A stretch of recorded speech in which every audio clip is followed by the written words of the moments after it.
Здравейте, веломаняци! Аз съм Данчо. Днес ще разнищим една тема, тормозеща много хора с каски и амбиции, а именно какво по-точно е e-bike. What? В това видео ще ви обясна какво точно представляват електрическите велосипеди и защо всъщност комшията ви от петия етаж пешо кара нещо, което всъщност не е точно e-bike. Ще разберете, че всъщност един електрически велосипед не е космически кораб, въпреки че се усеща точно като такъв, когато включите турборежима. Гледайте напред, за да разберете повече. Stop it. Get some help.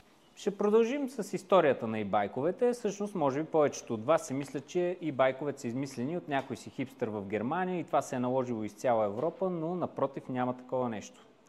Всъщност, първи e-байк е създаден през 1895 година от един англичанин. Той е решил на своя велосипед, тъй като пътища тогава не са били такива хубави, каквито са сега в нашата столица София, знаете какви прекрасни пътища имаме, тогава са били по-гадни.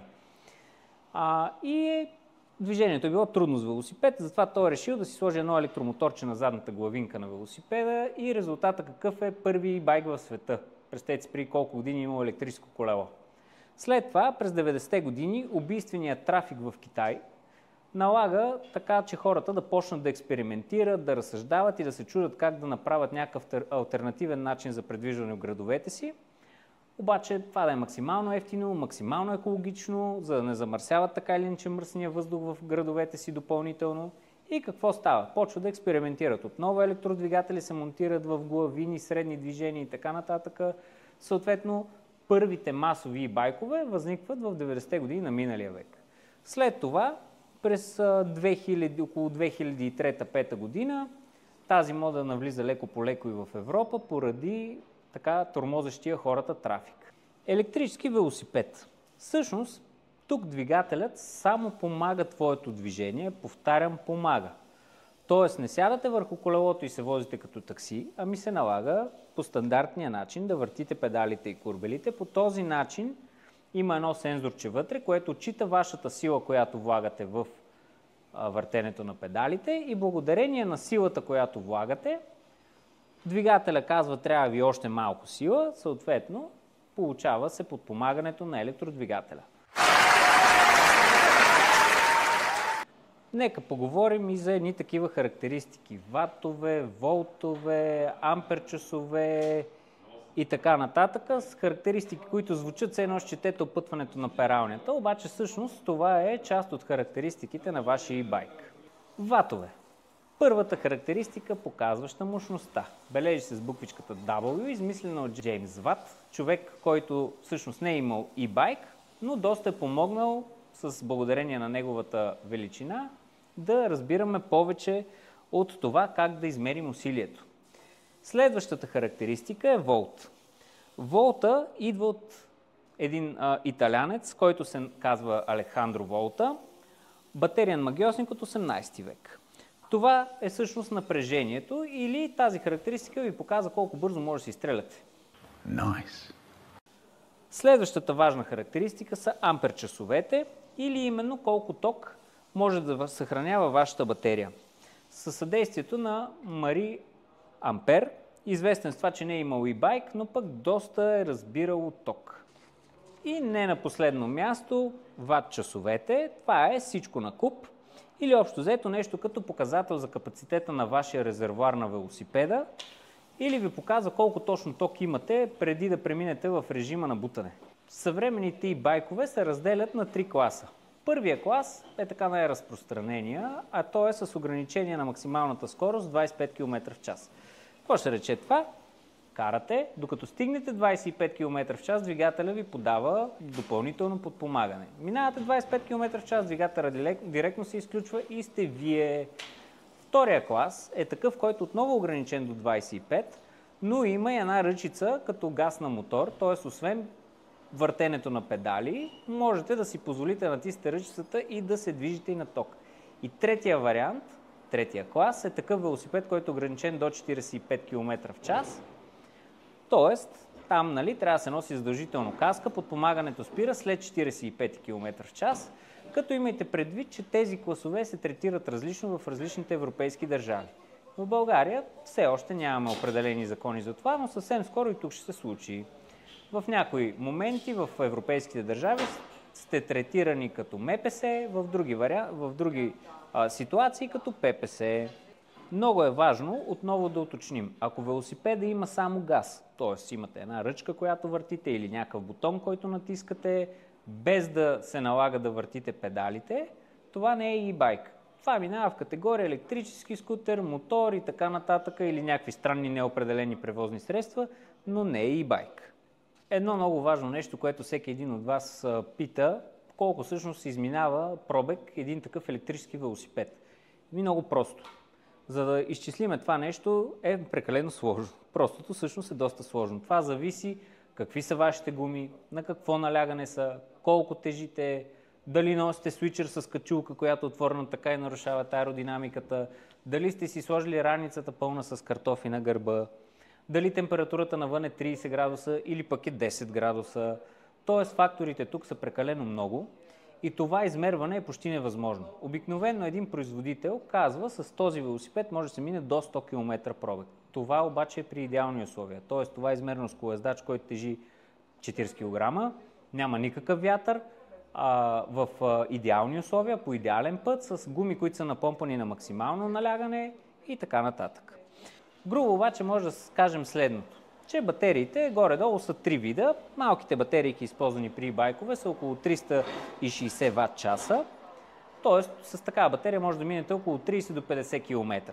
Средните батерии, които са може би най-разпространени при електрическите велосипеди, 500 Вт часа, между 50 и 80 км. И голямата батерия на e-байковете, между 700 и 1000 Вт часа, може да измине между 80 и 120 км в час или докъдето ти позволи твоето сърце. Понеже се намираме в България, за всички нас е много важно цената на това колко ще струва зареждането на един електрически велосипед. Все пак повечето хора си купуват e-байка, за да се движат в града и да зареждат колата на страна, да спестят някой лев от гориво. Съответно, важна характеристика е това колко също струва да си заредим нашия e-байк. Нека да погледнем така. Една батерия 500 Вт часа, това са 0,5 кВт часа. Или, в момента нямам представа точно колко струва тока, но да речем, че едно левче струва 1 кВт часа, т.е. сметнете го наполовина. Зареждането ви на вашия велосипед ще струва около 50 стотинки. Да, абсолютно правилно чу, около 50 на стотинки. Не съм много сигурен в цената на тока, но горе-долу може да си погледнете фактурката и да си изчислите колко е 1 кВт часа и да го разделите на две и ще получите една 500 Вт часова батерия за колко парички може да се зареди.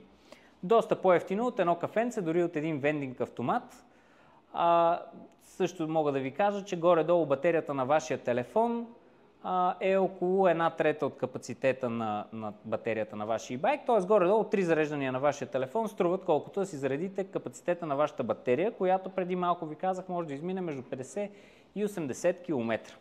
За да вникнем още една идея по-навътре в материята, повярвайте ми, тя е доста обширна, може би нямате това време, пък и съм ви досаден, сигурно не искате да изслушате цялото видео, но все пак важните факти трябва да ги знаете. Разположението на двигателя е важен фактор. Двигателя може да бъде разположен в задната главина, както е на този велосипед до мен, или централно долу, където са курбелите.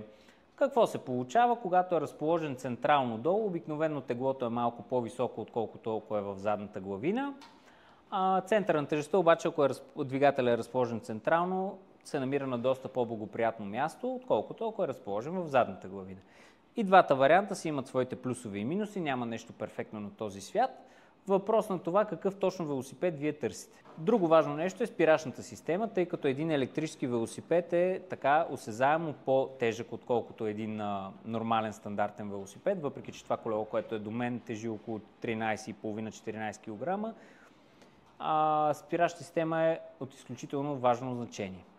V-брейковете, това си е старата спирачна система с едни челюсти, които опират на шината. V-брейка не е подходяща спирачна система за e-байк. Хубаво е e-байковете да са оборудвани с хидравлични дискови спирачки. Казвам хидравлични, защото вече са достатъчно достъпни и няма никакъв смисъл от инвестирането в механични спирачки. По-добрият вариант е e-байка да е с хидравлични. Сигурност, надежност, леко усилие върху лостовете и голяма спирачна сила. А някои байкове, които са така от по-висок клас и са насочени към хора, които искат най-доброто и най-безопасното, дори разполагат с ABS система. Всички вие може би знаете какво е ABS. Това е система против блокиране на гумата при натискане на спирачка. Да, работи по абсолютно същия начин, по който работи и системата на вашия автомобил или мотоциклет. Много важно е също, когато си закупите e-байк, независимо за планината или за града, да имате и максимално сигурен катинар, с който да може да си заключвате e-байка и да го предпазвате от евентуална кражба. Все пак един e-байк е така скъпа технология и не е хубаво да го оставате безнадзорно. Катинар, и то даже не просто някакво жилце, ами хубав стоманен катинар, няма да ви натежи особено много, но загубата на един e-байк определено ще ви натежи доста. Друго нещо, което голяма част от модерните e-байкови имат, това е вградена аларма. Т.е. при докосване на този велосипед, ако той е заключен, той почва да издава един звук като на ястреб. Съответно го чувате от доста далече и знаете, че някой ви пипа велосипеда. Нещо друго много готино на e-байковете. Всички вие се кефите на смарт устройства. E-байка всъщност е едно умно колело, като благодарение на неговия компютър, който е там, може да получавате доста информация, като навигация, изминато разстояние, състояние на батерия, може даже в групичка хора, ако карате заедно, да си се следите.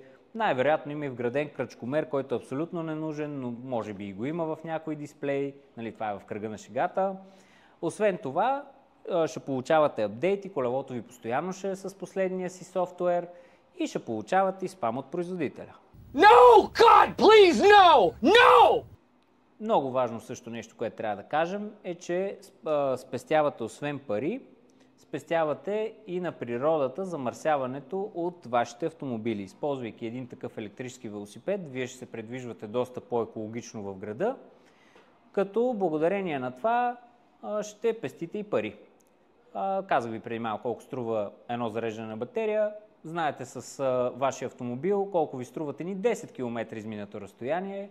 По груба сметка между 1 левче и 2 лева, зависи от автомобила, който карате. Естествено, и байковете ще претърпят доста развитие в идните години, тъй като бума е доста голям, хората харесват тези технологии. Съответно, интересни неща като сменяеми клетки на батерии, слънчево зареждане, регенерация при спиране и всякакви такива странни интересни думи, въпреки че може би голяма част от тях не ги разбираме какво значат, ще се появят и ще ги срещаме в характеристиките на модерните e-байкове. И нека да обобщим. Значи, ако караш e-байк, който когато ти въртиш получаваш помощ, значи ти караш истински e-байк.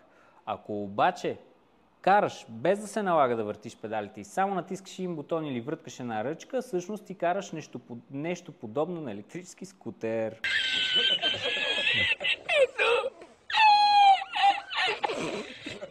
E-байката е технология с абсолютно със смисъл и е направена за хора, които разсъждават правилно и гледат в правилната гледна точка.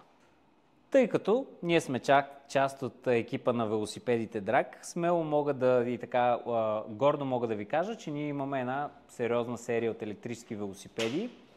Това до мен е електрически гравел велосипед, който въпреки алуминиевата му рамка е доста лекичък. Имаме шосейни такива леки велосипеди с електрически двигател, велосипеди предвидени за градска употреба, оборудвани с скалници и така нататък. Също така, за новата серия планински велосипеди, която ви споменах в мисля, 2-3 видеа по-назад, там също има предвиден велосипед, който ще се появи съвсем скоро в нашите сайтове.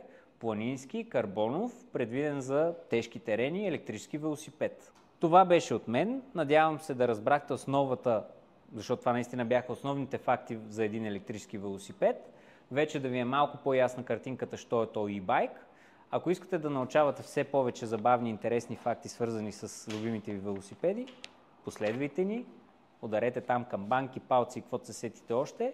Може да коментирате отдолу. Всеки един коментар, независимо дали е позитивен, негативен, е добре дошъл. Ние гледаме да отговорим на всеки един от вас. Заповядайте в следващите наши видеа. Чао!